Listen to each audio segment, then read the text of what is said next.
Good morning everyone, स्वागत है आप सभी का एक नए वीडियो में। आज हमारा कंपटीशन डे है और अभी थोड़ी देर में हम लोग निकलने वाले हैं कुंगस्टिंग के लिए, जहाँ में हमारा कंपटीशन है। ये मेरा पहला कंपटीशन है पावर लिफ्टिंग का, सो प्रिटी एक्साइटेड और थोड़ा नर्वसनेस बट मोस्टली एक्साइटमेंट है। बैग आप देख सकते हो, ये एक बैग है और ये नीचे और एक बैग है। दोनों बैग में खाना पैक कर लिया। खाना मतलब मोस्टली पैकेज फूड ही है क्योंकि वो डाइजेस्ट होने में कम टाइम लेता है।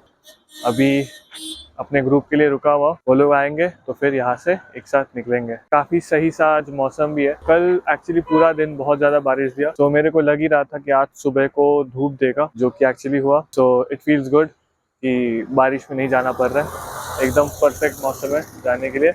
तो वेन्यू जो है यहाँ से लगभग 1.5 आवर्स लाइक अराउंड 30-35 किलोमीटर्स है यहाँ से। अभी हम लोग जाएंगे पहले बड़ा पानी फिर उंगस्निंग। I hope you enjoy the video.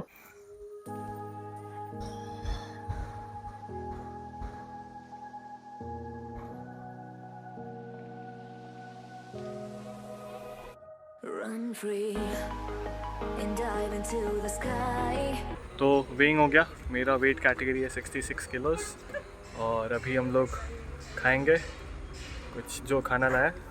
तो हाँ, बाद में आप लोग से मिलता हूँ।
Ready?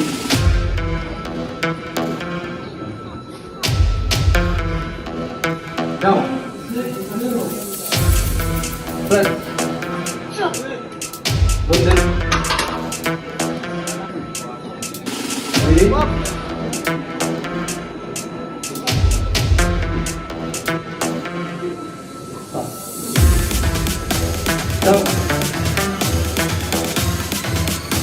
Press.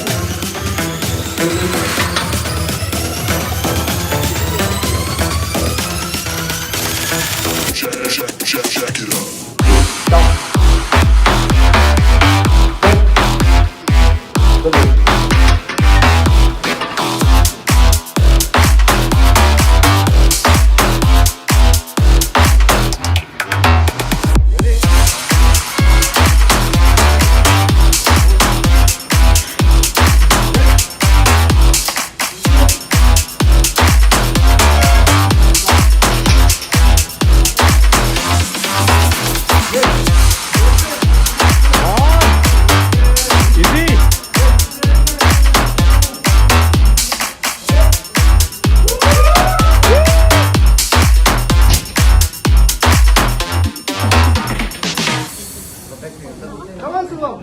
Come on! Let's. Is there? Let's go. Easy.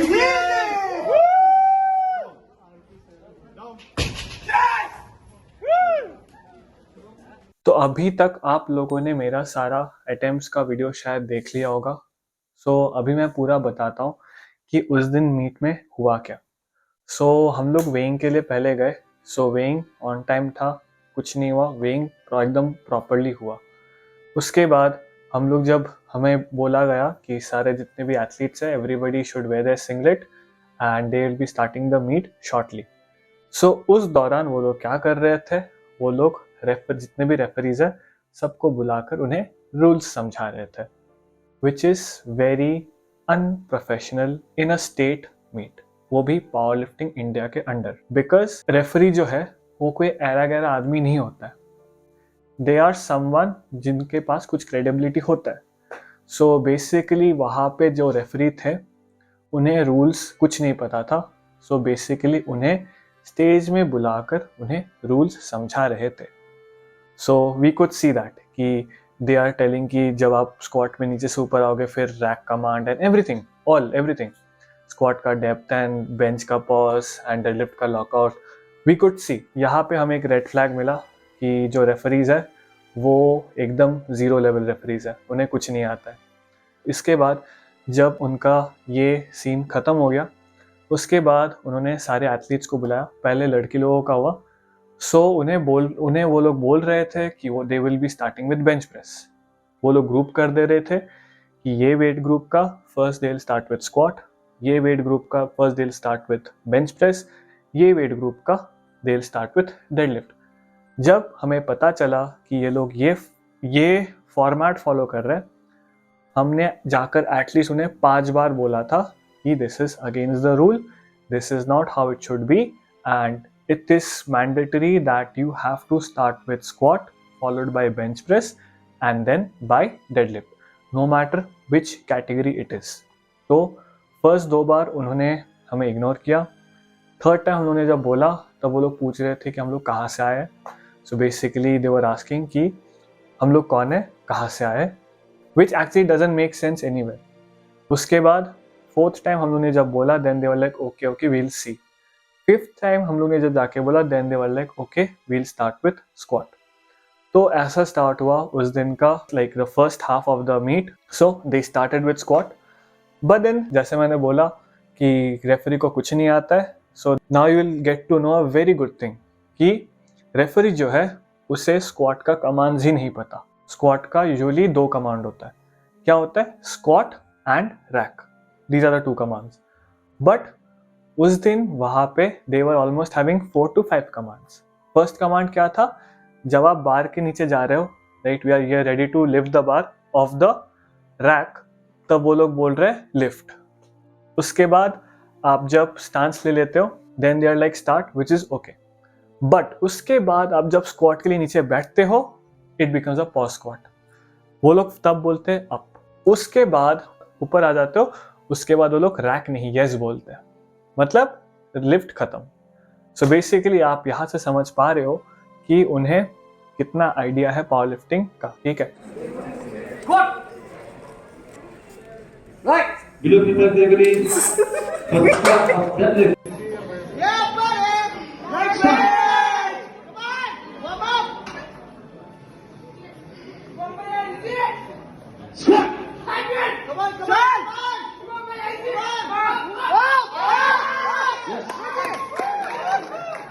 And it is a shame that they are calling themselves as a affiliate to Powerlifting India, because Powerlifting India के स्टैंडर्ड्स जो कुछ साल पहले यहाँ था वो अभी यहाँ ऑलरेडी पहुँच चुका है, ठीक है। And there are other states also जो स्टेट मीट कंडक्ट करा रहे हैं, एंड वो लोग का स्टैंडर्ड और यहाँ का स्टैंडर्ड आप देख सकते हो वीडियो के थ्रू कि फर्स्ट ऑफ ऑल जो बार ये लोग प्रोवाइड कर रहे हैं उसमें 0 नर्लिंग है, 0 एकदम प्लेन बार है। मतलब अगर कोई बच्चा भी आके उस बार को यूज करे उसके हाथ में भी कैलस नहीं आएगा, उसका हाथ एकदम सॉफ्ट रहेगा। वेराज एक्चुअल बार जो होता है उसमें बहुत नर्लिंग होता है सो दैट आप अच्छे से ग्रिप कर पाओ बार को।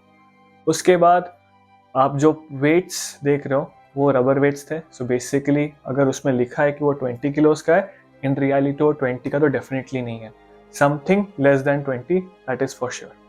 So this was the thing. तो स्क्वाट में ऐसा भी हो रहा था कि अगर मान लीजिए मैं अगर 150 का स्क्वाट करता हूँ, ठीक है, और एक कोई आके भी 150 का स्क्वाट कर रहा है, सो टेक्निकली हम लोग दोनों का जो वेट जो होगा उसका अरेंजमेंट जो होगा वो सेम होगा, right, because the weight is same. But इधर क्या हो रहा था कि अगर एक बंदा 160 कर रहा है उसका एक पर्टिकुलर अरेंजमेंट है वेट का, बट देन जब सेकेंड बंदा आके 160 करता है उसका जो वेट्स का अरेंजमेंट है वो चेंज हो जाता है। सो बेसिकली दैट मीन्स कि आइदर वो वेट 160 से ज़्यादा है या फिर 160 से कम है। सो बेसिकली कुछ वेट्स का कुछ अता पता नहीं चल रहा था. Like I could feel it during my time only that मेरा ओपनर जो है इट मूव लाइक एम्प्टी बार, जो कि I did not expect. But even my third attempt moved very very fast, जो कि मेरा जिम में it was kind of RPE 10, लेकिन मीट के दिन it moved at around RPE 7.5. तो इतना डिफरेंस कभी नहीं होता है, चाहे आप कितना भी अच्छा क्यों ना कर रहे हो, बट देन बहुत ज़्यादा डिफरेंस था. तो बेसिकली वेट जो है मेरे like in my back also it was feeling light. So ये था from squat point of view. और एक चीज़ जो स्क्वाट में हम लोगों ने देखा कि एक एथलीट था, he was wearing knee wraps during squat. तो उसके हैंडलर को मैंने जाके बोला कि knee wraps is not allowed in classic competition, so please remove it. तो उसने बोला कि उसने रेफरी से जाके पूछा और रेफरी ने बोला कि it is allowed. So basically it is a disadvantage for all the athletes जो नी स्लीव्स लगा रहे या फिर विदाउट नी स्लीव्स कर रहे हैं. 66 किलोज ओपन कैटेगरी में जो फर्स्ट आया वो उसने जो स्क्वाट किया था उसने नी रैप्स पहन के स्क्वाट किया था. एंड अगर आप बोल रहे हो कि आप पावर लिफ्टिंग इंडिया के रूल्स फॉलो कर रहे हो, where is the rule? Knee wraps जो है it is not meant for classic, but then you are allowing it in a classic competition. फिर रूल्स इन्हें ABCD कुछ भी नहीं पता. So this was how the squat went. It was disappointing, and the best part in squat जो मेरे को लगा is during my first attempt of squat जो कि 127 kilos था, I was aggressive. जब आप लिफ्ट के लिए जाते हो आप फोकस करते हो राइट कि मैं अच्छे से लिफ्ट करूँगा लाइक फुल कॉन्सेंट्रेशन के साथ. So you are being aggressive right. So उस दिन मैं एग्रेसिव था during my first attempt. I went for 127, बहुत स्पीड मूव हुआ, बट वो एक स्लिप देते हैं जहाँ पे आप अपने अटेम्प्ट्स लिख सकते हो. वहाँ पे 127 के बगल में ब्रैकेट में -5 दिया हुआ था.